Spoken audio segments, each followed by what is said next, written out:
Hi everyone, this is my review of Night School by Mary Mencusi. And this book, the cover and the name got my attention, and I read the synopsis and I just had to read it. I mean, vampires, fairies, Slayer School. Uh, it was just too good to pass up.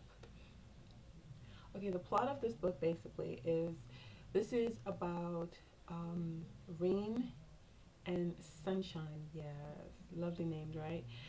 They're twins and they are fairies. But I'm getting ahead of myself. Rain, she is a vampire, and they're both fairies. Now, something happens, and there's a scuffle in the fairy kingdom, and a lot of revelations are made about their lineage and their parents, and they have to run and hide and flee because um, they're being chased. So, the only place that seems sensible would be to take them to uh, um, a Slayer school, which is like where potential uh, vampire slayers go to learn how to kick butt, and when they turn 18, they take a test to decide whether they go out into the field and be like enforcers, or if they go into the office like administrators and things like that. So imagine you're a fairy vampire lusting for blood, and you're in a school where everyone is trying to kill you. And I thought that was kind of interesting.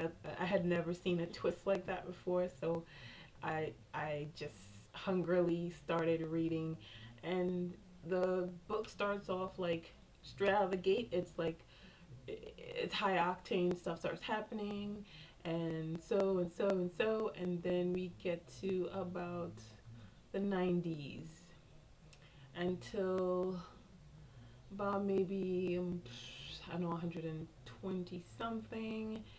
It just sucks balls until that point. And uh, okay, I'll explain when I say it sucks balls.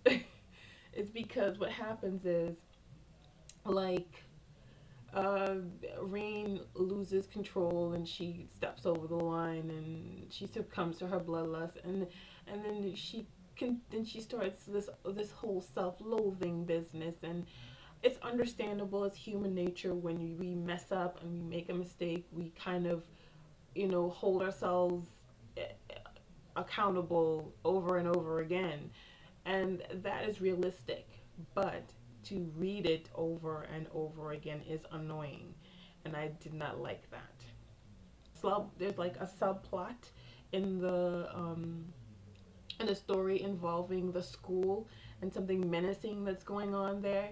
And the characters that are supposed to be villainous, they're very cookie cutter, kind of like, ha ha ha ha ha, I'm a villain kind of thing going on. And I didn't, and it was very off putting.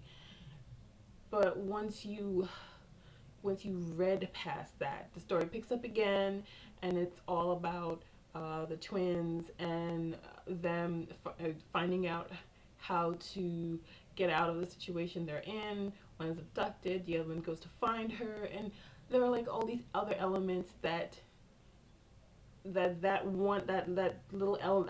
subplot didn't, it kind of like seemed out of place because it slowed the story down to a point where it was a bit annoying. I did put the book down, but and me and Night School we almost broke up. We almost had the "it's not you, it's me" talk. But once I forced myself to read past that part, I was like, I like read through it like nothing, and I was really glad I did, and I fell in love back with Night School, and now we're going steady. And I can't wait for there's the other book, the next book in the Blood Coven series is coming out this summer. It doesn't say what month, but it just say it's slated for the summer, and it's Blood Ties, and it's basically Sunshine, the other sister's story, and I really want to read that. So, yeah.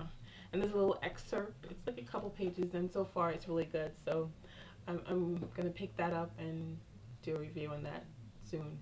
But I was really glad that I picked this book up. It was a fun, light read. There were a lot of pop culture references in this book. To Buffy the Vampire Slayer, True Blood, to Tinkerbell and Disney World, um, Rapunzel and stuff. All of it was just like thrown in, and it was done in a way that it made sense. You know, kind of like in our everyday lives that we see things. You know, we make reference to things sometimes. It was done in a very good way, and I would recommend Night School. It was really good, and that little blurb, I'll give it a 4 because of that blurb, that 90 from the 90s to like maybe 120.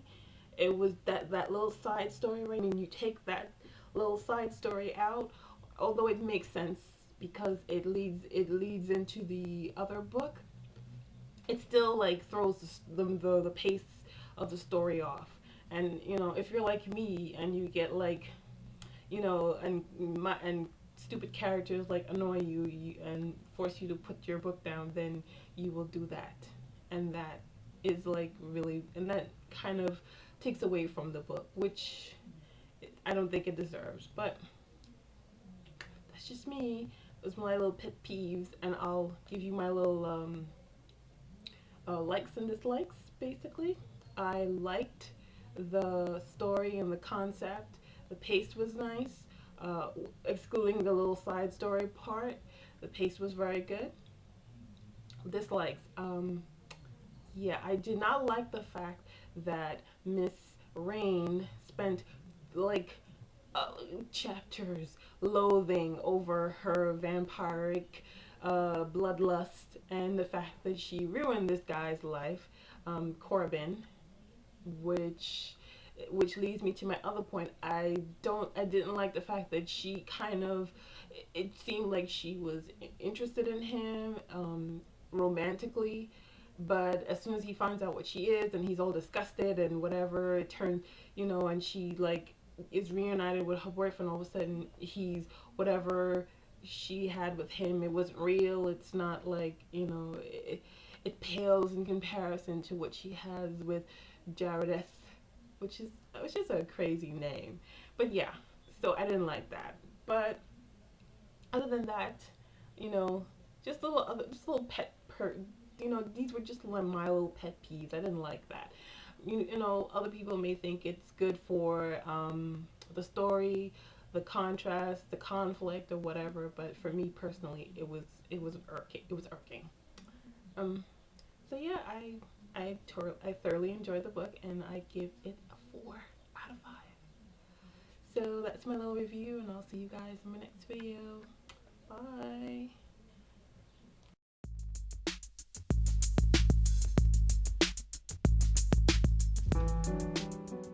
In the Night School series, in the the Blood Coven series,